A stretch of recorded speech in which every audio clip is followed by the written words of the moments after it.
कर दिया है. The speech has been within the limitations जो ऑनरेबल चेयरमैन ने क्लेरिफाई किया. प्लीज नहीं, your time starts now. आप speak. No debate, please. Sir, the time may be. Yes, it starts now. You speak. Sir, I was saying, in considering the election reforms, we have to consider the Constitution of India, the Representation of People Act 1950, Representation of People Act 1951, the Conduct of Election Rules 1961, and the Registration of Electoral Rules 1960. Sir, the Constitution being the supreme charter enshrines the fundamental principles of the governance. The Representation of People Act provides for allocation and delimitation of constituencies as well as the qualification for the voters. The Representation of People Act 1951, it's a comprehensive statute governing the actual conduct of elections. The procedural guidelines are given, conduct of election rules in 1961, and how a voter to be registered, what are all the qualifications are given in Registration of Electors Rules 1960. Sir, while Article 324 gives enormous power to the Election Commission with regard to the matters relating to the preparation of electoral rolls, 325 and 326 deals with the eligibility of the voters. Sir, 327 deals with the powers of this Parliament to enact rules. Sir, let me divide my speech on two parts. Number one, the conduct of election. Number two, electoral rules. The electoral rules, which is now the subject matter of SIR, which is called as intensive revision, special intensive revision. But according to me, it is a specified inclusion and specified removal of voters. That's my understanding of SIR, be that it may. Sir, this SIR is opposed by all political parties as unconstitutional, illegal, ill-timed, no proper methodology has been devised, puts the citizen under hardship, and usurps the power of the Parliament. This is most important problem of SIR, that the Election Commission of India wants to usurp the power of this Parliament. Sir, I'll elaborate it later, but this also usurps the power of the Home Ministry. That they have to understand. Sir, my speech is going to be completely apolitical. I'm going to speak on the law because we are considering the reforms. Maybe. Though it is when we are considering the reforms, what the law is in existence, how it is to be reformed is to be considered. Sir, my good friend Mr. Trivedi was saying that you did that, he did that, all that. That's not the consideration for our discussion today. What we are aiming at is to reform the elections towards 100% purified elections. Are we having that system now is the question. In my opinion and in my view and my study, we don't have a foolproof elections as on today. I'll explain why it is happening like that. Sir, if one has to understand the process in India about the elections, they have to see what is provided under the Representation of People Act 1951.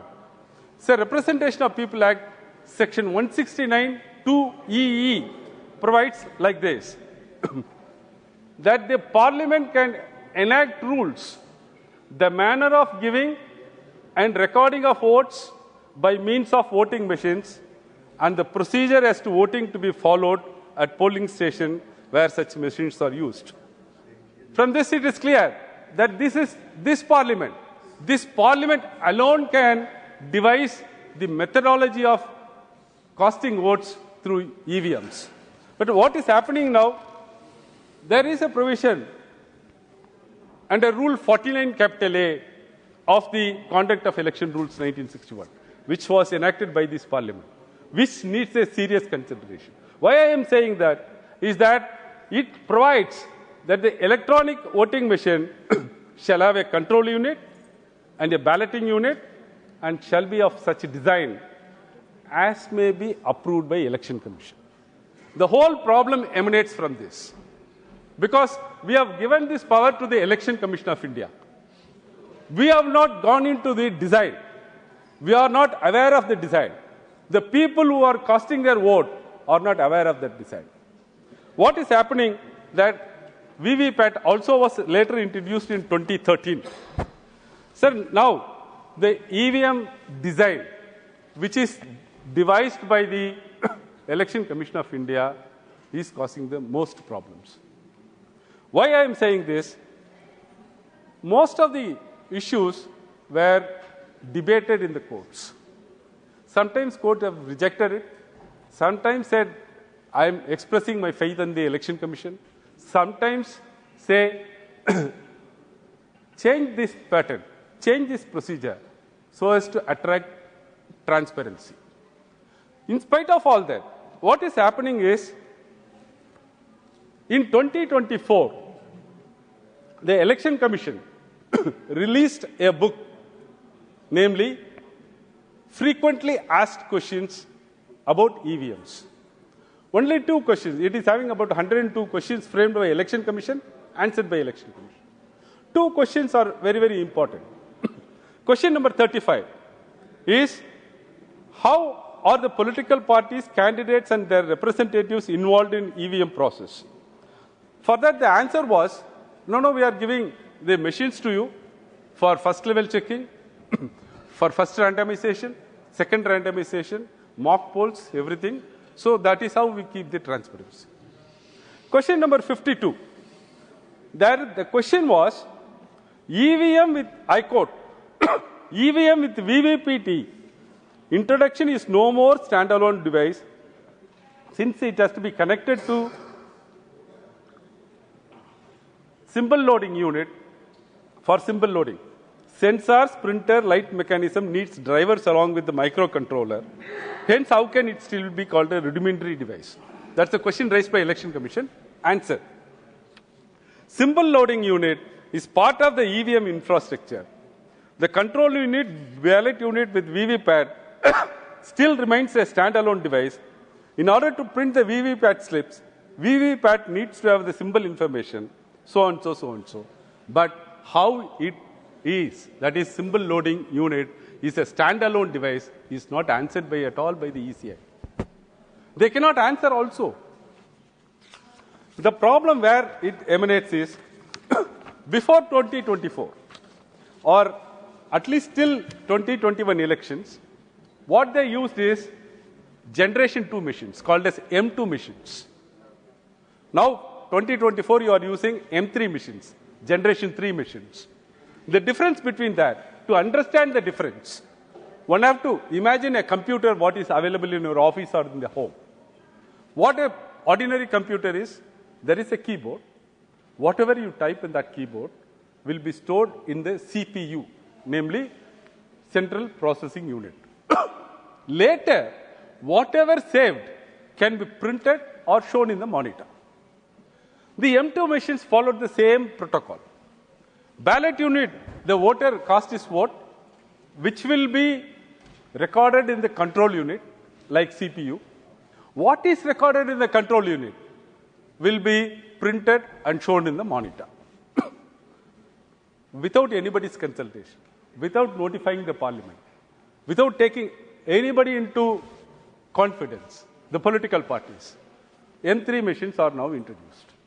The great difference is, the VVPAT, which was lying on the last, has been brought in the middle. Means, the the ballot unit, where the voter casting his vote, is directly connected to the VVPAT. VVPAT is then connected to the control unit. Now what happens? You cast your vote, print will happen, the monitor will show, thereafter it will be saved. So there is no direct interface between the voter and the control unit. And in the VVPAT, after the nomination withdrawal is over, officials will come and load the symbol loading unit, which is a computer mechanism. Nobody knows. Nobody knows what is the data stored in that SLU. Like these machines are undergoing various examination by the political parties, first level checking, first randomization, second randomization. The SLU is not given for examination by anybody.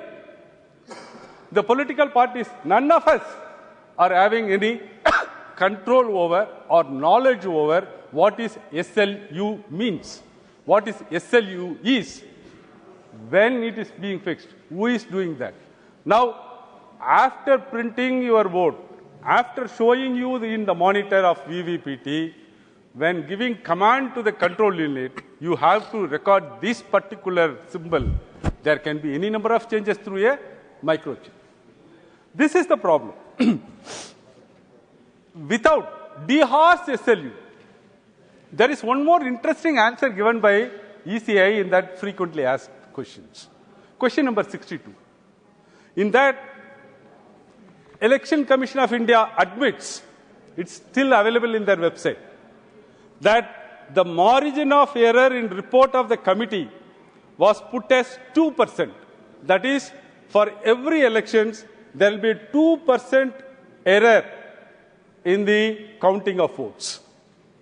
Then, while it is true that a 2% margin of error has been considered in the report, but the confidence level considered is also far higher at the rate of 99.993. They have not stopped there. They said it is 4 sigma level. Sir, sigma level in the computer parlance is that the reliability of the machine. 6 sigma level considered to be the perfect. Even 6 sigma level is about 99.99%, not even 100%. 4 sigma level is only 99.3%. That means the reliability of EVM is much higher than 2% of the reliability. So, sir, these EVMs have to undergo a lot of study. It has to be decided. The design is to be decided by the Parliament. The rules and the conduct of election rules have to be necessarily amended, that people of India or the Parliament for that matter cannot be kept away from designing these designs. At last, we are electing the people. At last, we are having this Parliament. Who is this ECI to consider and decide the design? This design is not going to give you the 100% result, even according to ECI, as you desire. 100% purification of election is required.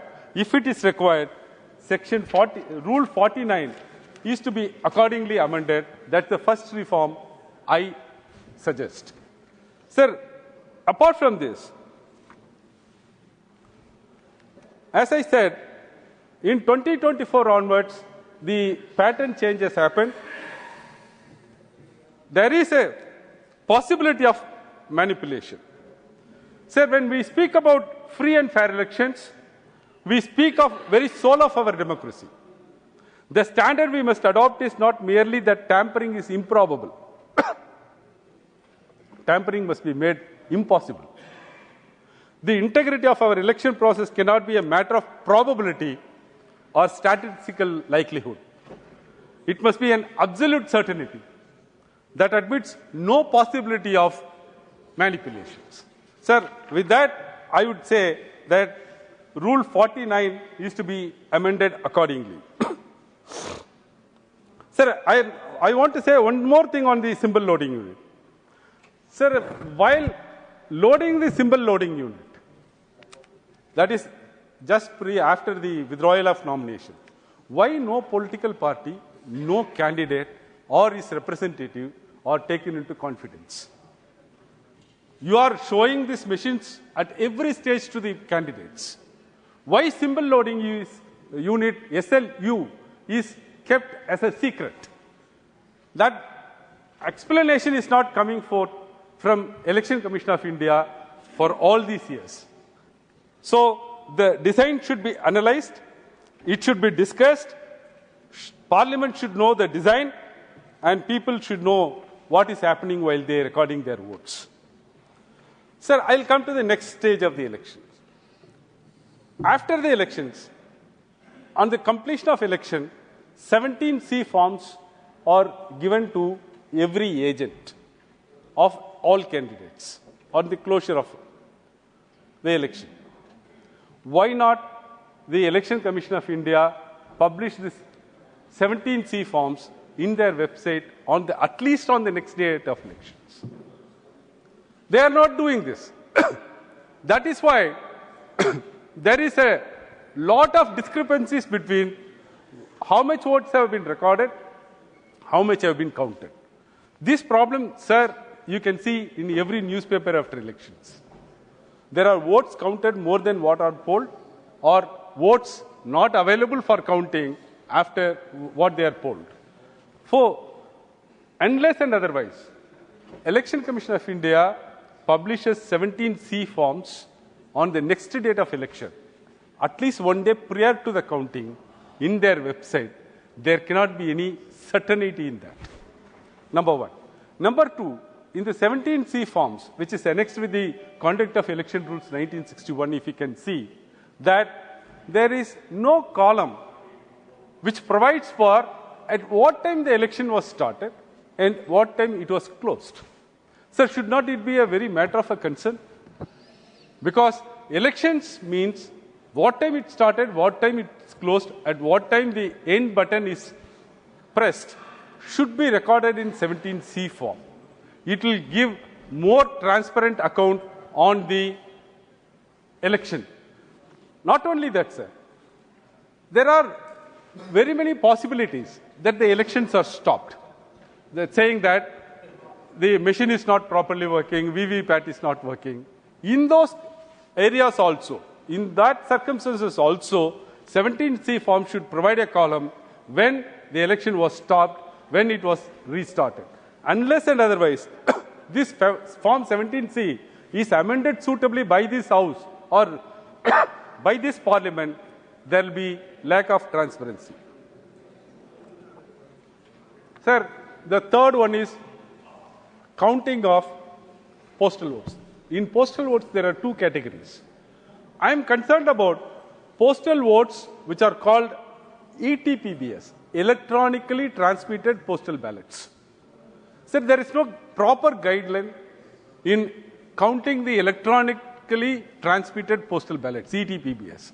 That causes a lot of confusion during the counting.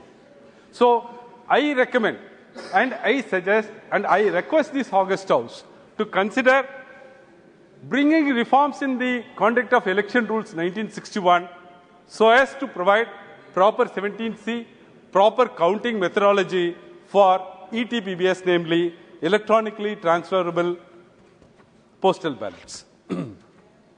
So now coming to the electoral rolls or the SIR. I will give in one sentence or small short sentences